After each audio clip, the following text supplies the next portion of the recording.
বিশ্বনাথ জিলা কংগ্ৰেছৰ সংবাদমেল নিজে খোৱা থালখনত প্ৰেমলাল গঞ্জুৱে নুঠুৱাই শোণিতপুৰ লোকসভা সমষ্টিৰ কংগ্ৰেছ প্ৰাৰ্থী প্ৰেমলাল গঞ্জু বিজেপিত যোগদান কৰা সন্দৰ্ভত মুখ্যমন্ত্ৰীক উভতি ধৰিছে শোণিতপুৰ জিলা কংগ্ৰেছৰ সভাপতি দাদুল বৰকাকতিয়ে। বিশ্বনাথ জিলা কংগ্ৰেছৰ কাৰ্যালয়ত বুধবাৰে বিয়লি অনুষ্ঠিত সংবাদমেলত অসমীয়া লোকৰ ঘৰত ডাঙৰ দীঘলৈ অসমীয়া সংস্কৃতিক আঁকোৱালি লোৱা প্ৰেমলাল গঞ্জুক এইবাৰ কংগ্ৰেছে শোণিতপুৰ সংসদীয় সমষ্টিত প্ৰাৰ্থিত্ব প্ৰদান কৰিছে। বিগত ২৫ বছৰ গঞ্জুৱে অতি নিষ্ঠতাৰে কংগ্ৰেছ দলৰ হৈ কাম কৰি গৈছে। এজন সততাৰে কাম কৰি যোৱা প্ৰেমলাল গঞ্জুক মানসিক কষ্ট দিছে মুখ্যমন্ত্ৰীগৰাকীয়ে। মানসিকভাৱে কষ্ট দিয়াৰ অধিকাৰ মুখ্যমন্ত্ৰীগৰাকীৰ নাই বুলি মন্তব্য কৰে বৰকাকতিয়ে।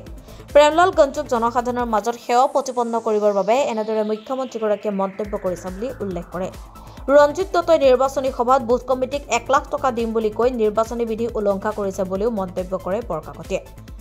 আনহাতে প্ৰদেশ কংগ্ৰেছৰ সভাপতি ভূপেন বৰা বিজেপিত যোগদান কৰা সন্দৰ্ভত কয়, মুখ্যমন্ত্ৰীগৰাকীয়ে নিজেই দল সলনি কৰিব যদি এইবাৰ কেন্দ্ৰত কংগ্ৰেছ চৰকাৰ আহে। মুখ্যমন্ত্ৰীগৰাকীয়ে কংগ্ৰেছত যোগদান কৰিব বুলি কয়। মুখ্যমন্ত্ৰীগৰাকীয়ে মা কামাখ্যা মন্দিৰ নাইবা বৰদোৱা থানত দল নসনা বুলি শপত খাব পাৰিবনে বুলিও মুখ্যমন্ত্ৰীগৰাকীক প্ৰশ্ন কৰে। আনহাতে বিশ্বনাথ জিলা কংগ্ৰেছৰ সভাপতি দিলীপ বৰাই মুখ্যমন্ত্ৰীগৰাকীক অসমৰ মুখ্যমন্ত্ৰী তেখেতসকল বিজেপিৰ মুখ্যমন্ত্ৰী নহয়, তেখেতৰ মুখত তৰল কথা শোভা নাপায় বুলিও মন্তব্য কৰিছে। মুখ্যমন্ত্ৰী মহোদয়ে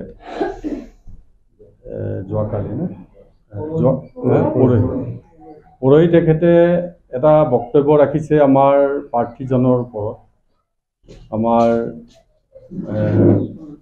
আমাৰ ভাৰতীয় জাতীয় কংগ্ৰেছ দলৰ প্ৰাৰ্থী প্ৰেমলাল গঞ্জু ডাঙৰীয়াৰ বিষয়ে তেখেতে কৈছে যে তেওঁকতো বোলে এটা ফোনতে বিজেপিলৈ লৈ যাব পাৰিব। এইটো এটা আমাৰ গাত লাগিছে এই কথাটো, কাৰণ আমাৰ কংগ্ৰেছ দলটো এই আজি নতুনকৈ জন্ম হোৱা দল নহয়। সকলোৱে জানে ইয়াৰ এটা হিষ্ট্ৰী আছে, বুৰঞ্জী আছে। কংগ্ৰেছ দলটো পাবত গজা দলো নহয়। আমি বহুত দল দেখিছোঁ। বিজেপিয়ে আজি যেনেধৰণে শাসন চলাইছে আৰু এই শাসনৰ মাজতে যিবিলাক গণতান্ত্ৰিক অধিকাৰ মানুহৰ সেইবিলাকো খৰ্ব কৰিছে। আৰু মুখ্যমন্ত্ৰী এজনৰ মুখত এই কথাবিলাক আচলতে শোভা নাপায়। আমি বহুতো মুখ্যমন্ত্ৰী পাইছোঁ। আমি শৰৎ সিংহদেৱক পাইছোঁ, বিমলা প্ৰসাদ চলিহাক পাইছোঁ। আমি তাৰপিছতে অসমৰ সকলোবিলাক মুখ্যমন্ত্ৰী তেতিয়াৰ পৰা আজি পৰ্যন্তলৈকে যিমানখিনি মুখ্যমন্ত্ৰী পাইছোঁ, এইগৰাকী মুখ্যমন্ত্ৰীৰ নিচিনা ভাষণ আমি দেখা নাই। তুলুঙা মন্তব্য কৰি থাকে। আজি নিৰ্বাচনৰ সময়ত নিৰ্বাচনত প্ৰতিদ্বন্দ্বিতা কৰা প্ৰাৰ্থীসকলক কেনেকৈ এটা ফোনত লৈ যাব। তেওঁৰ সেইটো অভিজ্ঞতা আছে, মানে তেওঁ ঘোঁৰা কিনা বেচা কৰাৰ অভিজ্ঞতা আগৰে পৰাই আছে। কংগ্ৰেছ দলত তেখেতে মন্ত্ৰী হৈ থকাৰ সময়ত তেনেকুৱা আমাৰ ৰাজ্যসভাত ঘোঁৰা বেচা কিনা কৰাত তেখেতে অৰিহণা যোগাইছিল। সেই শিক্ষাটো তেখেতে এতিয়ালৈকে এৰিব পৰা নাই মুখ্যমন্ত্ৰী হোৱাৰ পিছতো। আৰু তেখেতে এনেধৰণৰ মন্তব্যবিলাকে আমাক অলপ দুখ দিয়ে, আঘাত দিয়ে যে আমাৰ অসমৰ মুখ্যমন্ত্ৰীৰ চকীখনক তেখেতে মানে কুলসিত কৰিছে যিকোনো মন্তব্য কৰি। আৰু আমাৰ গাত লাগিছে এইকাৰণেই যে আমি জিলা কংগ্ৰেছৰ সভাপতি দুজনে দুইখন জিলাতে আমি যেনেধৰণে কাম কৰি পেলাই সংগঠন শক্তিশালী কৰি আছোঁ, আৰু আমাৰ প্ৰাৰ্থীগৰাকী এজন দুখীয়া হ'ব পাৰে প্ৰাৰ্থীগৰাকী, কিন্তু দুখীয়া প্ৰাৰ্থীৰ কি প্ৰতিদ্বন্দ্বিতা কৰাৰ অধিকাৰ নাই নেকি ভাৰতবৰ্ষত? যে তেওঁ প্ৰাৰ্থীগৰাকীক আমি দুখীয়া প্ৰাৰ্থী এগৰাকী দিলোঁ কাৰণত চাহ জনগোষ্ঠীৰ এজন প্ৰাৰ্থীক দিলোঁ বুলি ক'লে তেওঁ এটা ফোনতে লৈ গুচি যাব। এইবিলাক কথা আমি অত্যন্ত দুখ পাইছোঁ। আৰু মুখ্যমন্ত্ৰীগৰাকীক সকীয়াই দিছোঁ ভৱিষ্যতে এনেকুৱা টুলুঙা মন্তব্যবিলাকৰ পৰা বিৰত থাকিবলৈ। তেওঁ নিৰ্বাচনত প্ৰতিদ্বন্দ্বিতা কৰা তেওঁলোকৰ প্ৰাৰ্থীসকলৰ যোগ্যতা অনুযায়ী বা কি কৰ্ম কৰিছে এইবিলাকৰ ওপৰত মন্তব্য কৰিব লাগে। জিকা হৰাটো প্ৰত্যেক দলতে আছে। এখন খেল খেলিলে দুটা পাৰ্টি কেতিয়াও নিজিকে, এটা পাৰ্টি জিকিবই। কোন জিকিব ৰাইজে নিৰ্ণয় কৰিব।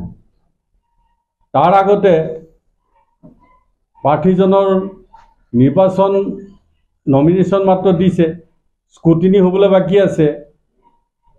এতিয়া তাৰ আগতে মুখ্যমন্ত্ৰীগৰাকীয়ে এটা ফোনত তেওঁক লৈ গুচি যাব। তাৰমানে তেওঁ ভয় খাইছে আমাৰ প্ৰাৰ্থীগৰাকীৰ ওপৰত, গতিকে তেওঁক নিয়াৰ কথা কৈছে, কেনেকৈ নিব পাৰে। আৰু এই মুখ্যমন্ত্ৰীগৰাকীয়ে যেতিয়াৰ পৰা মুখ্যমন্ত্ৰীৰ গাদীত বহিছে তেতিয়াৰ পৰা খালি এই ধৰণৰ কামবিলাকেই কৰি আছে। কেনেকৈ কংগ্ৰেছটো ভাঙি পেলাই ধ্বংস কৰিব পাৰে।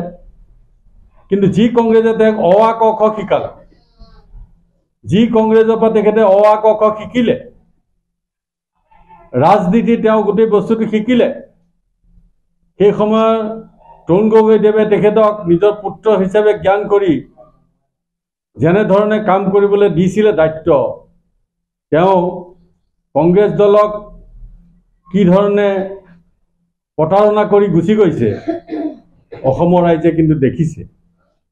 আজি তেওঁ অসমত এজন বহুত একেবাৰে পৰাক্ৰমী মুখ্যমন্ত্ৰী এনেকুৱাকৈ দেখুৱাবলৈ যায়। মই কৈছোঁ আজি ক্ষমতাত নাথাকিলে তেওঁক কোনে চিনি পালেহেঁতেন। আজি যদি তেখেতে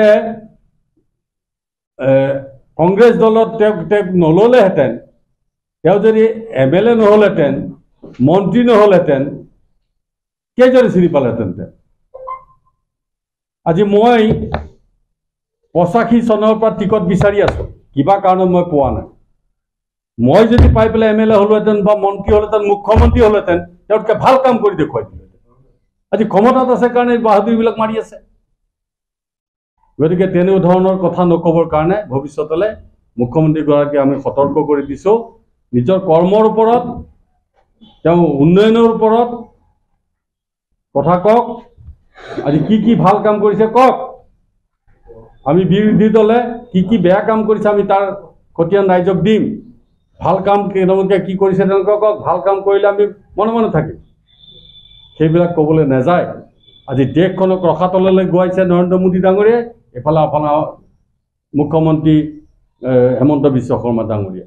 খালি ধাৰ আৰু মিছা কথাত এই চৰকাৰ দুখন, কেন্দ্ৰীয় চৰকাৰ আৰু অসম চৰকাৰ চলি আছে। দিলীপ বৰা ডাঙৰীয়াই গোটেই কথাখিনি আপোনালোক কৈছে যে আমি আজি এটা বিশেষ কথাৰ কাৰণে মূলতঃ কথা হ'ল মানে মুখ্যমন্ত্ৰী ডাঙৰীয়াৰ যিটো তুলুঙা মন্তব্য, সেই মন্তব্যৰ কাৰণেই আমি আজি এই প্ৰেছ মিটখন দিবলগীয়া হ'ল। আপোনালোকে জানে যে আমি এইবাৰ শোণিতপুৰ জিলাৰ 11 নম্বৰ শোণিতপুৰ লোকসভা সমষ্টিত আমাৰ কংগ্ৰেছ দলে আমাৰ বিৰোধী ঐক্য মঞ্চৰ সমৰ্থনত আমি প্ৰাৰ্থিত্ব প্ৰদান কৰিছোঁ এগৰাকী চাহ জনগোষ্ঠীৰ জন্মগ্ৰহণ কৰা আদিবাসী নেতা প্ৰেমলাল কুঞ্জু ডাঙৰীয়া।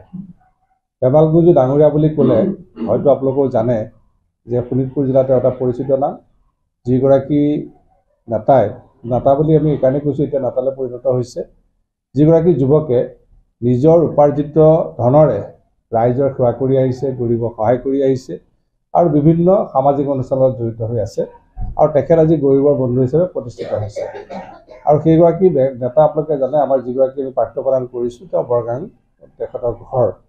আৰু অতি কষ্টৰ মাজেৰে এটা অসমীয়া পৰিয়ালত ডাঙৰ দীঘল হৈ অসমীয়া কলা সংস্কৃতি শিকি পেলাই তেখেতে নিজক প্ৰতিষ্ঠিত কৰিছে আজি সমাজত। আৰু সেইকাৰণে এই প্ৰাৰ্থীগৰাকীক এইবাৰ আমাৰ কংগ্ৰেছ দলে প্ৰাৰ্থিত্ব প্ৰদান কৰিছে। আমি এইখিনিতেই AICC আমাৰ অসম প্ৰদেশ কংগ্ৰেছৰ সভাপতি ৰাহুল গান্ধী ডাঙৰীয়াক আমি দুইখন জিলা কমিটিৰ তৰফৰ পৰা ধন্যবাদ জনাইছোঁ। এনেগৰাকী বলিষ্ঠ আৰু সত্য নিষ্ঠাৰে কাম কৰা এগৰাকী ব্যক্তিক প্ৰাৰ্থিত্ব প্ৰদান কৰাৰ কাৰণে। এতিয়া এটা কথা চাওক যে প্ৰেমলাল কুঞ্জু ডাঙৰীয়াই 22 তাৰিখে তেখেতৰ নমিনেশ্যন দিলে আৰু প্ৰেমলাল কুঞ্জু ডাঙৰীয়াই নমিনেশ্যন দিয়াৰ পাছ মুহূৰ্ততে মুখ্যমন্ত্ৰী ডাঙৰীয়াই তেখেতসকলৰ প্ৰাৰ্থী ৰঞ্জিত দত্তৰ ঘৰলৈ আহি পেলাই তেখেতে এটা তুলুঙা মন্তব্য দিছে যে প্ৰেমলাল কুঞ্জু ডাঙৰীয়াক এটা ফোনত মই তেখেতক ক'লে গুচি আহিলোঁ। আমি লক্ষ্য কৰিছোঁ ইয়াৰ আগতো ৰঞ্জিত দত্ত ডাঙৰীয়াই কৈছে যে প্ৰেমলাল কুঞ্জু ডাঙৰীয়া এটা সাধাৰণ পৰিয়ালৰ ঘৰৰ ল'ৰা আৰু তেওঁৰ টকা পইচা ইমান নাই আৰু বিজেপি কৰ্মীবিলাকে এইটো প্ৰচাৰ কৰিছে যে দুখীয়া এটা ল'ৰা।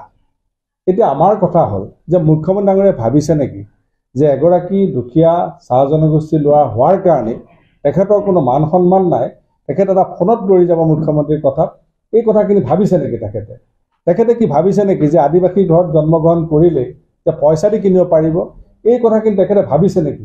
সেই প্ৰশ্নটো আজি আমাৰ মাজলৈ আহিছে।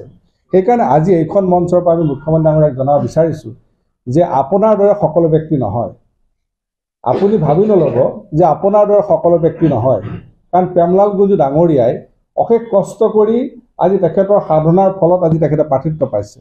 আজি 25 বছৰে তেখেতে আবেদন কৰি প্ৰাৰ্থিত্ব পোৱা নাই, সেই কথা মুখ্যমন্ত্ৰী ডাঙৰীয়াই জানে, কাৰণ তেওঁলোকে সেই সময়ত এই প্ৰেমলাল গুঞ্জু ডাঙৰীয়াৰ প্ৰাৰ্থিত্ব বিচাৰোঁতে তেখেতৰ লগত থকা এটা পোহনীয়া যিগৰাকী ব্যক্তি আছে পল্লৱ লোচন দাস ডাঙৰীয়া, তেখেতকে তাত প্ৰাৰ্থিত্ব প্ৰদান কৰি প্ৰেমলাল গুঞ্জুৰ নিচিনা সৎ আৰু নেতা ব্যক্তিসকলক তেখেতে আঘাত কৰি আহিছে বাৰে বাৰে। সেইকাৰণে মুখ্যমন্ত্ৰী ডাঙৰীয়াক প্ৰত্যাহ্বান জনাইছোঁ যে আপুনি আপোনাৰ দৰে নিজকে ভাবি নল'ব। আৰু প্ৰেমলাল গুঞ্জু ডাঙৰীয়া এনেকুৱা ব্যক্তি নহয় যি নিজে খোৱা ভাতখনত নিজে থোৱা ব্যক্তি নহয় প্ৰেমলাল গুঞ্জু ডাঙৰীয়া। সেই কথাখিনি মুখ্যমন্ত্ৰী ডাঙৰীয়াই ভাবি লোৱা ভাল যে যিগৰাকী ব্যক্তিয়ে নিজৰ থালত খাই নিজে থোৱাই তেনেকুৱা ব্যক্তি নহয় প্ৰেমলাল গুঞ্জু ডাঙৰীয়া। সেই কথাখিনি মুখ্যমন্ত্ৰী ডাঙৰীয়াই ভাবি লোৱা ভাল। প্ৰেমলাল গুঞ্জু ডাঙৰীয়াক আজি আঘাত দিয়াৰ মুখ্যমন্ত্ৰীৰ অধিকাৰ নাই। আজি আমাৰ দুখ লাগিছে, প্ৰেমলাল গুঞ্জু ডাঙৰীয়া আজি এজন সাধাৰণ সুন্দৰা। আজি তেখেতে যোৱাকালি প্ৰেছৰ আগত কথাখিনি কৈছে, আজি আমাক আহ্বান জনাইছে যে আপোনালোক দুগৰাকী আজি মোৰ হৈ পেলাই কথাখিনি আগবঢ়াওক, কাৰণ তেওঁ দুখত ভাগি পৰিছে। ইমান সততাৰে নিষ্ঠাৰে ৰাইজৰ কাম কৰি থকা এগৰাকী ব্যক্তিক আজি মানসিক আঘাত দিয়া হৈছে।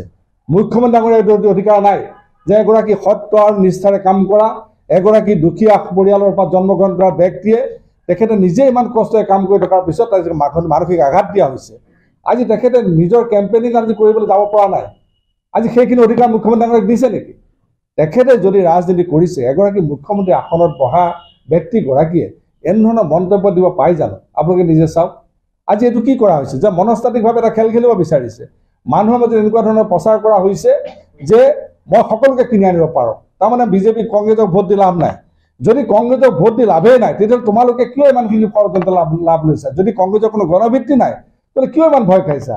আজি এটা কথা প্ৰতীয়মান হৈছে যে প্ৰেমলাল গুঞ্জু ডাঙৰীয়াক যে বিজেপিয়ে ভয় খাইছে, মুখ্যমন্ত্ৰীৰ কথাতে এইটো কথা প্ৰতীয়মান হৈছে। আৰু যদি তেওঁলোকে ভয় নাখালেহেঁতেন, তেতিয়াহ'লে ৰঞ্জিত দত্ত ডাঙৰীয়াই জামগুৰিহাটৰ এখন সভাত কৈছিলে যে এই সমষ্টিৰ পৰা যদি 1 লাখ ভোট দিয়ে, মই প্ৰতিটো মণ্ডল কমিটি 1 লাখকৈ দিম আৰু বুথ কমিটি 50,000কৈ দিম। ইয়াৰ নিৰ্বাচনী বিধিটো উলংঘা কৰিছে আৰু তেওঁলোকে টকা পইচা দি কিনিব বিচাৰিছে। গতিকে আজি এই বিজেপি চৰকাৰৰ দিনত যে গণতন্ত্ৰ একেবাৰে খৰ্ব হৈছে, আজি এনেধৰণৰ কথা বতৰাই প্ৰতীয়মান হৈছে। আজি আপোনালোকে কৈছে যে ভূপেন বৰা ডাঙৰীয়াৰ কথাও কৈছে।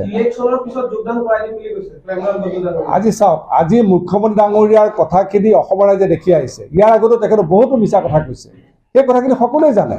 আজি মই সেইকাৰণে কৈছোঁ যে মুখ্যমন্ত্ৰী ডাঙৰীয়াই ভাবি ল'ব নালাগে, তেওঁ নিজৰ দৰে ব্যক্তি বুলি সকলোকে ভাবি ল'ব নালাগে।